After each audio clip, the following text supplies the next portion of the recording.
మాట వినపడుతుంది కదా? Yes sir. ఓకే, సరే, లెట్స్ ప్రే. ప్రేమ కలిగిన పరలోకం మా తండ్రి, పరిశుద్ధమైన దేవా, మీ ఘనమైన నామాన్ని బట్టి మీకు స్తుతులు స్తోత్రం ప్రభా. మమ్మల్ని ప్రేమించి మా ఆయుష్కాలం పొడిగించి ప్రభా, నీవు మాకు ఇచ్చినటువంటి ధన్యకరమైన సమయాన్ని బట్టి మీకు స్తుతులు స్తోత్రం ప్రభా. మాకంటే శ్రేష్ఠులు, మంచివారు, మరి ధనికులు, విద్యావంతులు, ఆరోగ్యవంతులు ప్రభా ఈ క్షణాన్ని చూడలేక గతించిపోయారు. కానీ ప్రభా, నీవు మమ్మల్ని మాత్రం సజీవ లెక్కలో ఉంచి ప్రభా ఈ విధంగా సంఘంగా కూడుకుని ప్రభా మా యొక్క అవసరతలను ప్రభా, అలాగే మాకున్నటువంటి ప్రభా మరి హృదయ భారమును ప్రభా మీ యొద్ద పెట్టడానికి నీవు మాకు ఇచ్చినటువంటి సంఘ ప్రార్థన సమయాన్ని బట్టి ఎంతో వందనాలు ప్రభా. నన్ను సిలువ చాటు నుంచి నువ్వు సహాయపడము. నేను తన నీవే మాటలో ఉచ్చారణలో ప్రభా నీవు నాకు తోడేండమని సహాయపడమని, నా సొంత జ్ఞానాన్ని శరీరాన్ని తీసివేయమని ప్రభా నీ యొక్క స్వాధీనంలో నన్ను ఉంచుకోమని, ఆయన సంఘానికి మాకు శ్రేయస్కరమైనటువంటి మాటలు నేను మాట్లాడటానికి సహాయం తెచ్చామని నన్ను నేను తగ్గించుకుంటూ మీ నామాన్ని చేస్తూ మీ యొక్క సమయాన్ని మీ హస్తంలో పెడుతున్నా యొక్క ప్రార్థన ప్రభుని యేసుక్రీస్తు వారి నామమున పేరట అడిగి వేడుకుంటున్నాను మా తండ్రి, ఆమె. ఆమేన్. ఓకే, మనందరికీ తెలిసిన భాగము అపోస్తల కార్యములు 2వ అధ్యాయం 42వ వచనంతో మొదలు పెడదాం. అపోస్తల కార్యములు 2వ అధ్యాయము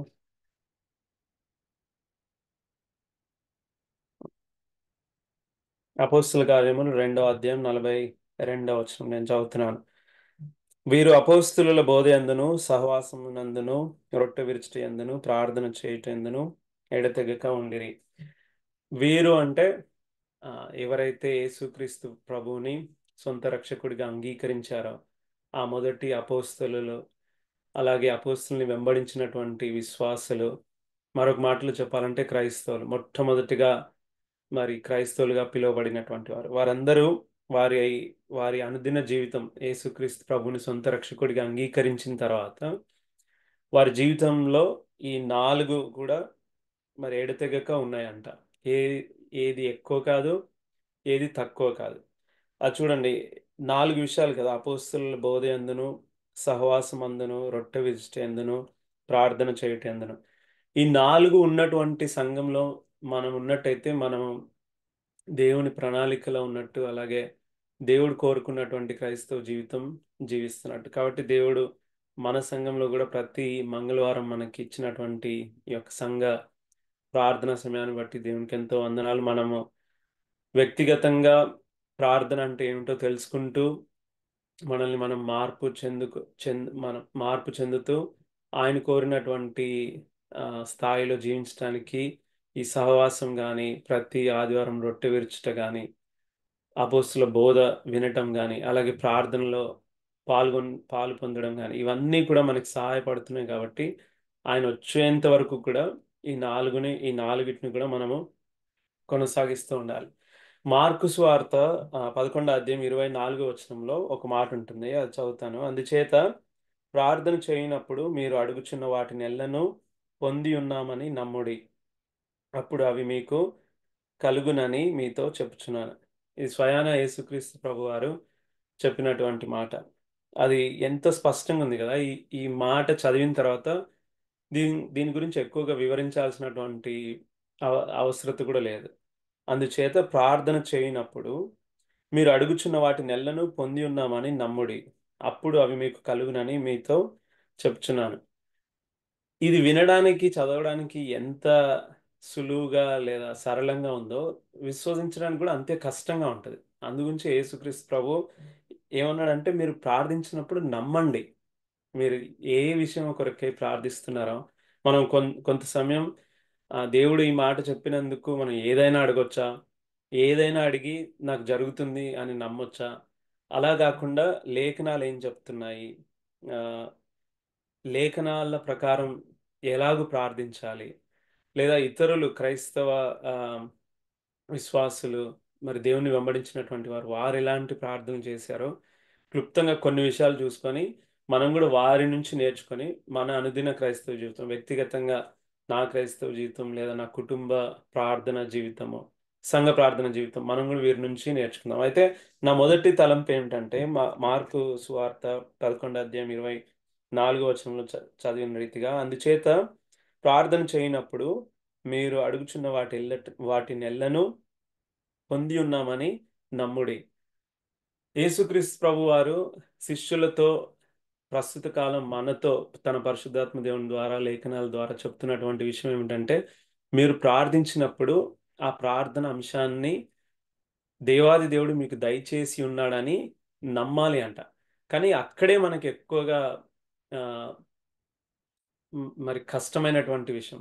ఆ నమ్మడమే కష్టమైనటువంటి విషయం. ఒక ఒక సంఘటన షేర్ చేసుకుంటాను. గడిచిన నెల లాస్ట్ మంత్ మేము ఆహ్, నా ఒక ఫ్రెండ్, ఆహ్, మేమందరం ఒకే కాలనీలో పుట్టి పెరిగినటువంటి ఫ్రెండ్. సో, ఆ ఫ్రెండ్‌ని కలవడానికి తను క్రిస్టియన్ గూడా. సో, ఆ ఫ్రెండ్ నార్త్ క్యారోలినాలో ఉంటాడు. అంతకుముందు నేను బ్యాచిలర్‌గా ఉన్నప్పుడు గూడా వెళ్ళాను. తర్వాత మొన్న నేను, ప్రిస్కిల్లా ఫ్యామిలీ కలిసి వెళ్ళాం. సో, ఎన్‌సీకి వెళ్ళినప్పుడల్లా ఒక అలవాటేమిటంటే అక్కడే గదా బిల్లీ గ్రాహం మ్యూజియం అని, వాడి ఫ్యామిలీని మేము గూడా కలిసి వెళ్ళాం. సో, ఈసారి నేను ఇప్పటికి 2 సార్లు వెళ్ళాను. ఈ రెండోసారి బిల్లీ గ్రాహం లైబ్రరీకి వెళ్ళినప్పుడు వారు ఒక చిన్న బుక్లెట్ ఇచ్చారనమాట. ఆ బుక్లెట్ తీసుకొని ఆహ్, ఆహ్, ఆహ్, లైబ్రరీ అంతా బిల్లీ గ్రాహం లైబ్రరీ అంతా చూసి బయటకొచ్చేటప్పుడు చిన్న బుక్లెట్ ఇస్తారు.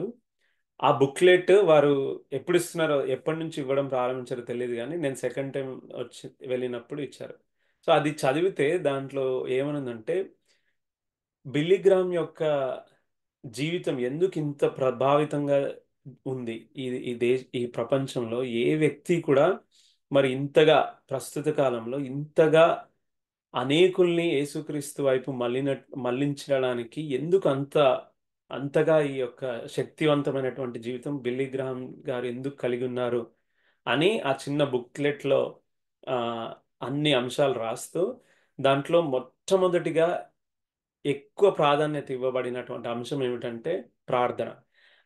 ఆ ప్రార్థన వలననే ఆయన ఇంతగా చేశాడు, ఇంత గొప్పగా సేవ చేశాడు అని వారు ఆ బుక్లెట్ ప్రింట్ చేసి మనకి గూడా, అంటే మీరు తీసుకొని ఈ యొక్క లైబ్రరీకి వచ్చినటువంటి వారు మీరు కూడా ఒక విషయం తెలుసుకోండి. అదేంటంటే బిల్లీ గ్రాహం ఏదో ఒక మహానీయమైనటువంటి వ్యక్తి ఏమి కాదు. ఆయన గూడా సాధారణమైనటువంటి నా లాంటి వ్యక్తే. కానీ ఆయనలో ఉన్నటువంటి ప్రత్యేకత ఏమిటంటే తన్ను తాను పూర్తిగా దేవునికి అప్పగించుకొని ప్రార్థన పైన ఆధారపడ్డాడు కాబట్టే దేవుని చేతిలో అంతగా వాడబడ్డాడు అని ఆహ్, ఆ బుక్ సారాంశం అనమాట. అందులో నాకు నచ్చినది ఒక అంశం ఉంది. అదేమిటంటే 1949లో 1949లో కాలిఫోర్నియాలో ఒక విధవరాలు ఉందన్నమాట. ఆమె పేరు పర్ల్ గూడీ. మీరు గూగుల్ చేస్తే తన గురించి మొత్తం ఇన్ఫర్మేషన్ వస్తది. తన పేరు మరొకసారి చెప్తున్నాను. Pearl goodie. 1949లో కాలిఫోర్నియాలో ఉంటుంది తను. తను బిల్లీ గ్రాహం యొక్క క్రూసేడ్స్ అక్కడ జరగక మునుపే, అంటే వేరే క్రూసేడ్స్ అప్పటి కాలంలో 1949లో బిల్లీ గ్రాహం క్రూసేడ్స్ మనకు తెలిసిన రీతిగా మరి ప్రపంచం యావత్తు యా అమెరికాలో కూడా దాదాపు అన్ని రాష్ట్రాల్లో ఆయన యొక్క క్రూసేడ్స్ జరిగాయి కదా. కానీ కాలిఫోర్నియాలో ఇంకా జరగక మునుపే ఈ విధవరాలు పర్ల్ గూడీ అనేటువంటి ఈ స్త్రీ 1949లో ఎంతో దేవుని పైన నమ్మకం ఉంచి, ప్రభా మా దేశం మరి దేవునికి దూరంగా నడుస్తుంది, ప్రయాణం చేస్తుంది. ప్రభా నువ్వు ఏదో ఒక గొప్ప మహత్కార్యం చేయాలి ప్రభా. నీ బిడ్డల్ని నీవు ప్రభా ఈ దేశంలో నీవు లేవనెత్తి మమ్మల్ని అందరినీ, మా తర్వాత వచ్చే తరాన్ని నీ వైపు మళ్ళించుకోవాలి అని తను నమ్మి ప్రార్థించింది అంట. తను ఎంతగానో నమ్మి ప్రార్థించిందంట. ఇప్పుడు మనకు ప్రశ్న రావచ్చు, ఈ విషయం మనకెలా తెలిసింది అని. అయితే ఈ స్త్రీకి, ఈ విధవరాలుకు, ఈ ఈ ఈ పర్ల్ గూడి అనేటువంటి స్త్రీకి ఉన్నటువంటి అలవాటు ఏమిటంటే ఎక్కడ క్రూసేడ్స్ జరిగినా తను ఆ క్రూసేడ్స్ వారితో పలకరించి వారితో పరిచయం చేసుకొని, మీకు ప్రార్థన అవసరత ఉన్నట్టయితే నేను ప్రార్థిస్తాను. ఈ యొక్క క్రూసేడ్స్, ఈ మీటింగ్స్‌కి కల ఏ రకరకాల అవసరతలు ఉంటాయి కదా, వాటిని నాకు లిస్ట్ రాగా ఇస్తే నేను దాని గురించి ప్రార్థన చేస్తాను అని ఏ క్రూసేడ్స్‌కి వెళ్ళినా తను ఆ విధంగా లిస్ట్ తీసుకొని ప్రార్థించడం తనకి అలవాటంట. తనకున్న అలవాటు. తన అలవాటును బట్టి దేవుడు తన ప్రార్థన విని ఒకానొక దినం బిల్లీ గ్రామ్ యొక్క క్రూసేడ్స్ వాళ్ళ ఊర్లో జరగడం జరిగింది. ఆమ్, కాలిఫోర్నియాలో. అప్పుడు ఈ స్త్రీ తను ప్రార్థించిన విషయాన్ని నమ్మిందనమాట. ఇప్పుడు మనం చదువుకున్న రీతిగా మార్క్స్ వార్త 11వ అధ్యాయం 24వ వచనంలో, అందుచేత ప్రార్థన చేయనప్పుడు మీరు అడుగుచున్న వాటి నెలను పొంది ఉన్నామని నమ్ముడి. ఆ ఆ స్త్రీ నమ్మింది. పర్ల్ గూడి అనే స్త్రీ 1949లో, అవును ప్రభా నీవు తప్పకుండా మహత్కార్యం చేయబోతున్నావు, నేను నమ్ముతున్నాను అని ప్రార్థన చేసింది. కాబట్టి ఈ బిల్లిగ్రామ్ క్రూసేడ్స్ అక్కడ జరగడము, అంత మాత్రమే కాదు, బిల్లిగ్రామ్ యొక్క క్రూసేడ్స్ అక్కడ 3 రోజులు కానీ వాళ్ళు ముందుగా నిశ్చయించుకున్నారు. కానీ తెర వెనకాల ఎంత గొప్పగా ప్రార్థనలు చేయబడుతున్నాయి అంటే, ఆ 3 రోజులు జరగాల్సినటువంటి ఆ యొక్క మీటింగ్స్ 8 డేస్కి ఎక్స్టెండ్ అయ్యాయంట. ఇవంతా మీరు ఎన్సి బిలిగ్రామ్ లైబ్రరీ విజిట్ చేస్తే వాళ్ళంతా చాలా చక్కగా చెప్తారు.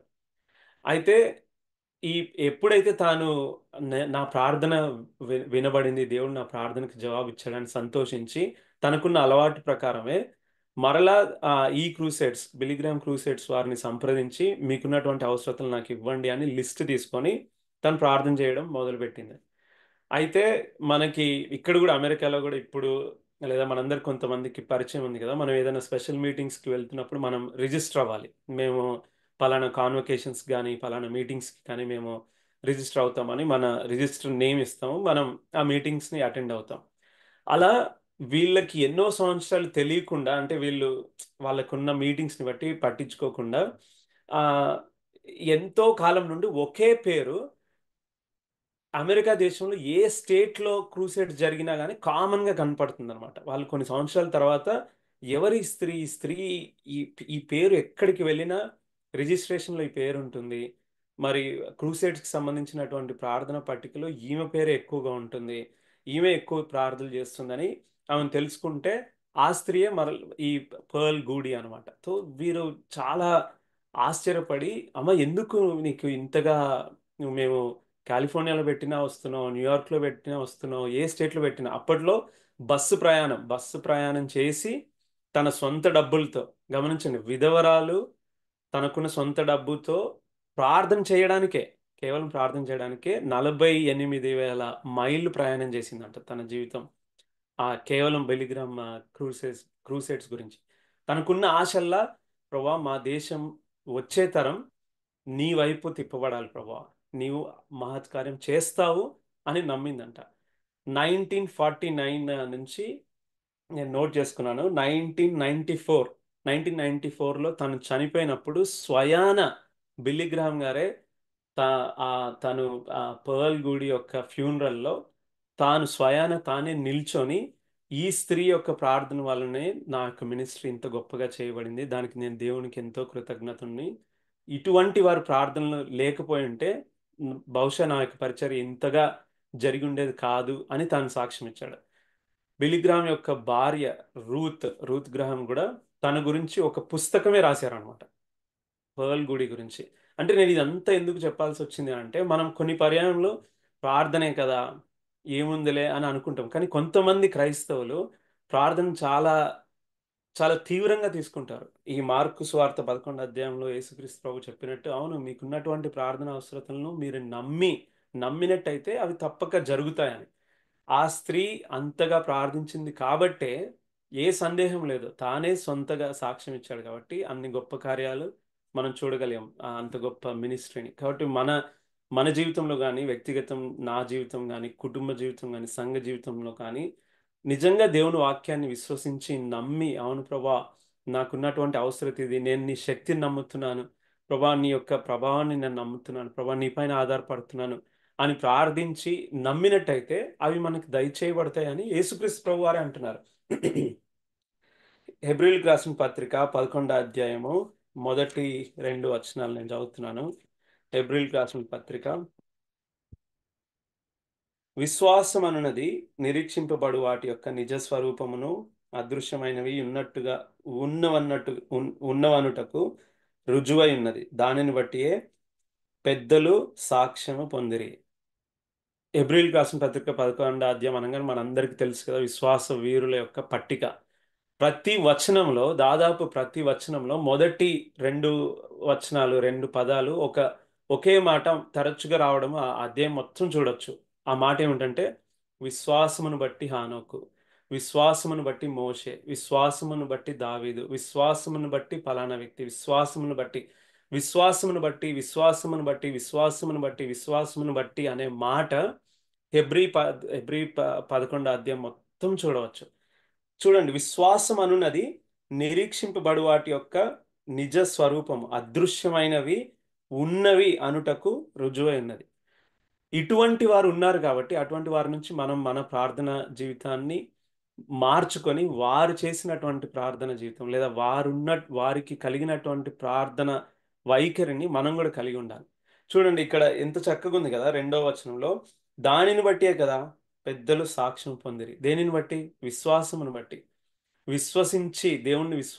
దేవుని యందు విశ్వాసం ఉంచారు కాబట్టి గొప్ప కార్యాలు చేయగలిగారు. దేవుని యందు విశ్వాసం ఉంచారు కాబట్టి ఆ ప్రార్థన ఆ ప్రార్థనను నిజంగా ఒక స్నేహితుడితో మాట్లాడినట్టు మాట్లాడగలిగారు.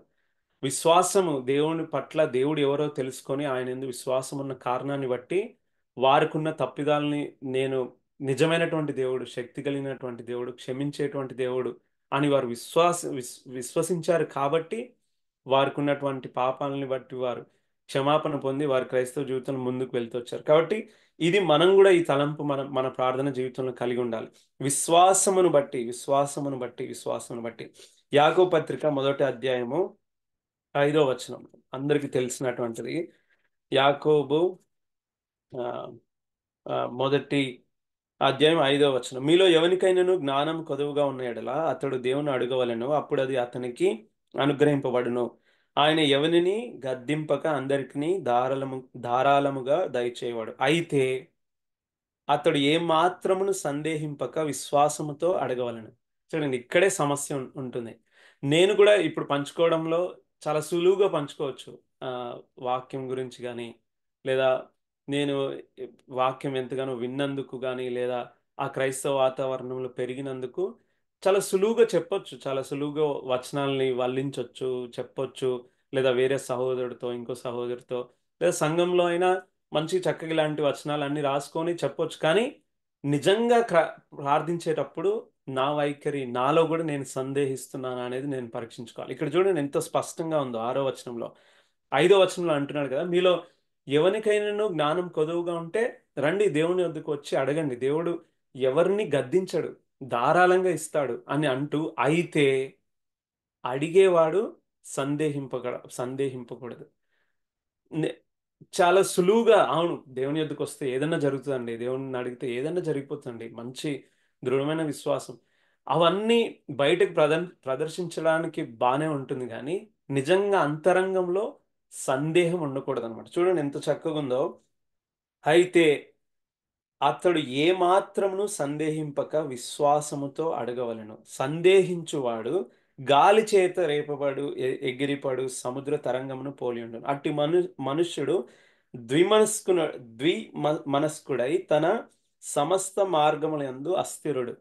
అంటే మన సాధారణంగా తెలుగులో మాట్లాడుకోవాలంటే స్టెబిలిటీ లేనటువంటి వ్యక్తి అనమాట. అంటే ప్రార్థన వరకు చేయొచ్చు చక్కగా, ఒక ఉపవాస కూడిక కానీ, ఒక ప్రార్థన సమయంలో కానీ మంచి స్వరంతో, ఒక ఒక దృఢ నిశ్చయంతో గట్టిగా చేయొచ్చు. కానీ సందేహించినట్టయితే మనం ఎలాంటి వారం అంటే ఒక అల లాంటి వాళ్ళం అనమాట.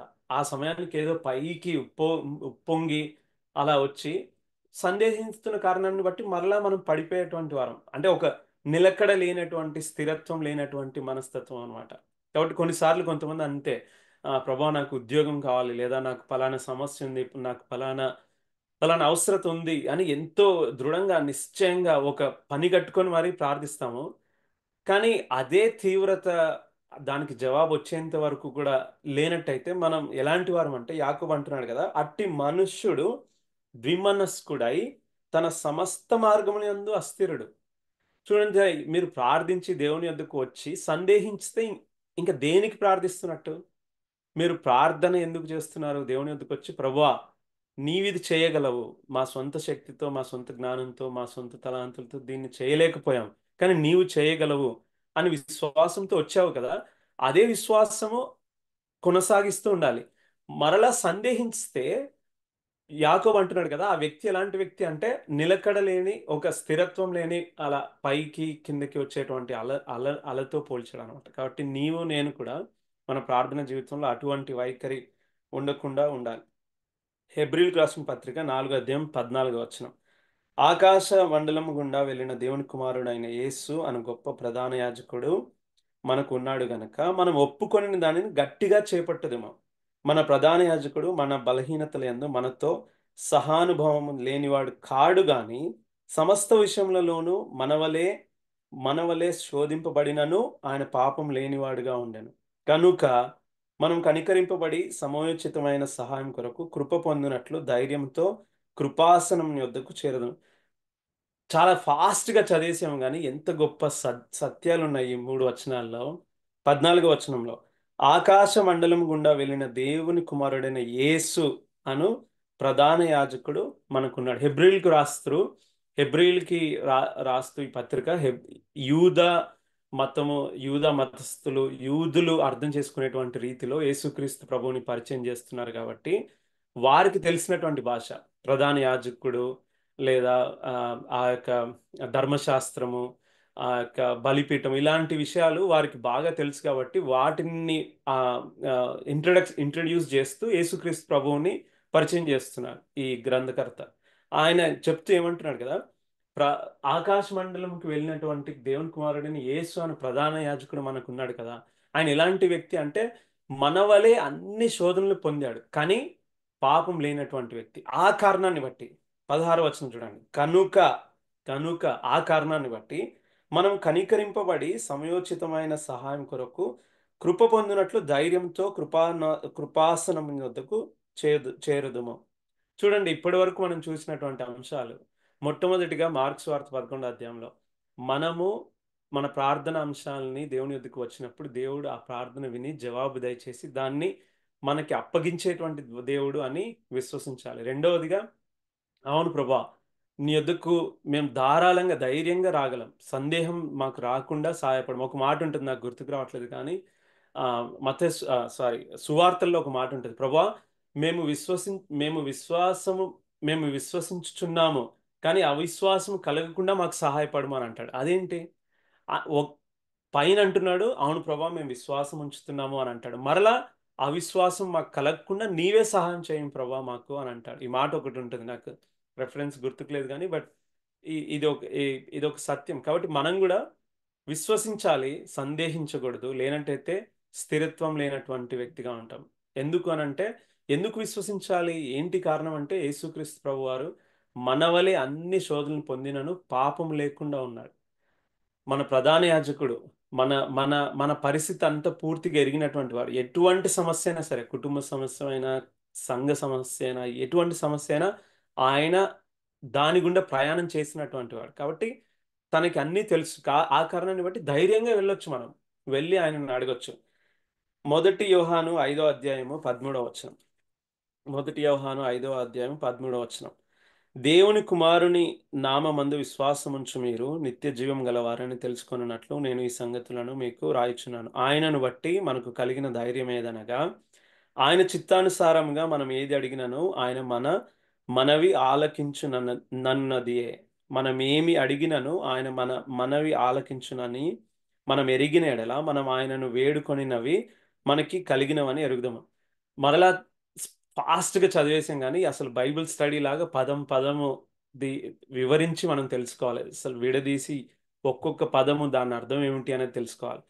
13వ వచనంలో దేవుని కుమారుని నామమందు మనము విశ్వాసం ఉంచుతున్నాం అంటే యేసుక్రీస్తు ప్రభునందు విశ్వాసం ఉంచుతున్నాం. ఆ కారణాన్ని బట్టి మనకి నిత్య జీవం ఉన్నది. 14వ వచనంలో ఆయన అంటాడు, ఆయనను బట్టి, యేసుక్రీస్తు ప్రభువుని బట్టి మనకున్న ధైర్యం ఏదనగా, ఆయన చిత్తానుసారంగా ఏది అడిగినను ఆయన మనవి ఆలకించును. చూడండి, మీకు ముందు ఏదైనా జరగాలంటే ఎదుటి వ్యక్తి మీరు చెప్తున్న రిక్వెస్ట్ని వినాలి, ఆలకించాలి. ఆలకించిన తర్వాత ఆ దాన్ని ప్రసాదిస్తాడు. అంటే ముందు ఆలకించాలి, ఆలకించకుండా ఉండాలి. ఆలకించడమే లేకపోతే మనం గంటల కొద్దీ ప్రార్థన చేసినా ఏం లాభం లేదు. అలాంటి ప్రార్థనలు కొన్ని ఉన్నాయి. దేవుని గ్రంథంలో కొంతమంది ఇప్పుడు సౌలు రాజు కూడా నేను నేను దేవునికి చెప్పగలుగుతాను, నేను దేవునికి చేయగలుగుతాను, దేవుడు నన్ను ఏమీ అనుకోడు, నేను దేవుని కొరకే ఈ ఈ యొక్క పశువులను ఉంచాను, ఆయన కొరకే శ్రేష్టమైనటువంటి పశువులు ఉంచాను, అటువంటి వైఖరి కలిగి ఉన్నటువంటి వారు దేవుడు నన్ను ఆలకిస్తాడులే అని అనుకున్నారు. కానీ నిజానికి వారి మనవి ఆలకించబడలేదు. ఇక్కడ ఎంత స్పష్టంగా ఉందంటే, దేవుని కుమారుని యందు విశ్వాసం ఉంచుతున్నాం, యేసుక్రీస్తు ప్రభువు నందు విశ్వాసం ఉంచుతున్నాం, మనకు నిత్య జీవం ఉన్నది. ఆయనను బట్టి మనకి ఉన్న ధైర్యం ఏమిటి? ఆయన చిత్తానుసారంగా మనం ఏమన్నా అడిగితే ఆయన మొట్టమొదటిగా ఆలకిస్తాడు. నా కుమారుడు, నా కుమార్తె నా చిత్తానుసారంగా అడుగుతున్నారు కాబట్టి మొదట నేను ఆలకిస్తాను, వింటాను. 15వ వచనం, మనం ఏమి అడిగినను ఆయన మన మనవి ఆలకించునని మనం ఎరిగిన ఎడల మనం ఆయనను వేడుకొనినవి మనకి కలుగును. అంటే వేడుకునేటప్పుడే వేడుకునే వ్యక్తికి తెలుసు అనమాట. చూడండి ఎంత స్పష్టంగా ఉంది. నేను చెప్పాను కదా, త్వరగా చదివితే మనం క్యాచ్ చేయలేమని. బైబిల్ స్టడీ లాంటివి తీసుకోవాలి అసలు. 15వ వచనంలో వేడుకునే వ్యక్తికి నేను దేవుని చిత్తానుసారంగా నేను వేడుకుంటున్నాను కాబట్టి ఆయన ఆలకిస్తాడు. ఆయన ఆలకిస్తున్నాడు ఎందుకంటే నేను ఆయన చిత్తానుసారంగా అడుగుతున్నాను. ఆ కారణాన్ని బట్టి మనం ఎరుగుతాం ఏమని, ఆయన మన మన మనవి ఆలకించునని మనం ఎరిగిన ఎడల. అవును, నాకు తెలిసిన ఎడల నేను చిత్తానుసారంగా అడిగితే ఆయన నా మనవి ఆలకిస్తాడు అని నీకు తెలిసినట్టయితే, నీవు దాన్ని, కొంతమంది అంటారు కదా, I could able to feel it అంటారు, అని నువ్వు ఎరిగినట్టయితే ఏం జరుగుతుంది? మనం ఆయన వేడుకొనినవి మనకి కలుగునని మనం ఎరుగుదామా?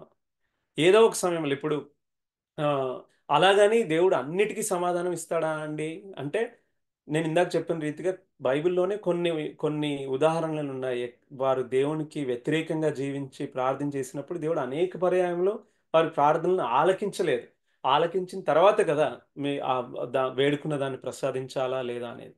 కాబట్టి కొన్ని పర్యాయములు ఆయన చిత్తం కూడా ఉంటుంది. ఉదాహరణకి మనందరికీ బాగా తెలిసింది ప్రభువైన యేసుక్రీస్తు వారే ఈ లోకానికి శరీరధారిగా వచ్చి ఆయన ఒక ఉద్దేశ ప్రకారము ఒక ఒక సంకల్పం, పాపులను అందరినీ రక్షించాలి అనేటువంటి సంకల్పం తో ఈ లోకానికి వచ్చినప్పుడు తను ఎటువంటి మరణం పొందాలో తండ్రి చేత వినినటువంటి వ్యక్తి, తండ్రి చేత ఆ యొక్క ఆ కమాండ్మెంట్ ని పొందినటువంటి వ్యక్తి యేసుక్రీస్తు ప్రభువారు. అయినా కూడా ఆ యొక్క శారీరకమైనటువంటి ఆ పెయిన్ గుండా వెళ్తున్నప్పుడు మనందరికీ తెలిసిన రీతిగా, సమయాన్ని బట్టి వచనాలు చెప్పట్లేదు, లూకాసు వార్త ఆ, ఆ, చివరి అధ్యాయంలో ఉంటుంది, ప్రభువా నీ చిత్తం అయితే ఈ గిన్నె తీసేయని.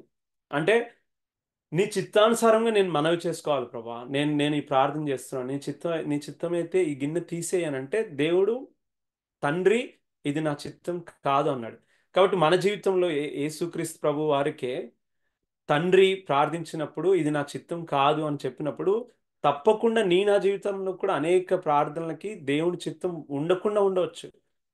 యేసుక్రీస్తు ప్రభు తర్వాత మనందరం అంటే ఒక మాదిరికరంగా చూసినటువంటి వ్యక్తి ఇంకెవరైనా ఉన్నారంటే అపోస్తులైనటువంటి పౌలు కూడా 2 కొరింథీ పత్రిక రాస్తూ ఆయన అంటాడు కదా, నాకున్నటువంటి సమస్యను బట్టి నేను 3 సార్లు వేడుకుంటే దేవుడు ఆలకించలేదు, కానీ నా కృప నీకు చాలునని చెప్పాడు. అంటే మనం వేడుకున్నటువంటి ప్రార్థనకి ఎల్లప్పుడూ జవాబు వస్తుందా అండి అంటే రాకపోవచ్చు. అంత మాత్రాన దేవుడు మనల్ని విడిచిపెట్టాడని కాదు, తన కృప ఎల్లప్పుడూ ఉంటుంది. ఉదాహరణకి అదే యేసుక్రీస్తు ప్రభు వారి యొక్క సందర్భం చూసుకున్నట్టయితే, తండ్రి నీ చిత్తం అయితే ఈ గిన్నె నా నుండి తొలగించుము అని అంటే, తండ్రి చిత్తము శిలువ మార్గం గుండా వెళ్ళాలి అని యేసుక్రీస్తు ప్రభు తెలుసుకున్న తర్వాత తండ్రి కుమారుణ్ణి అలాగ విడిచిపెట్టలేదు.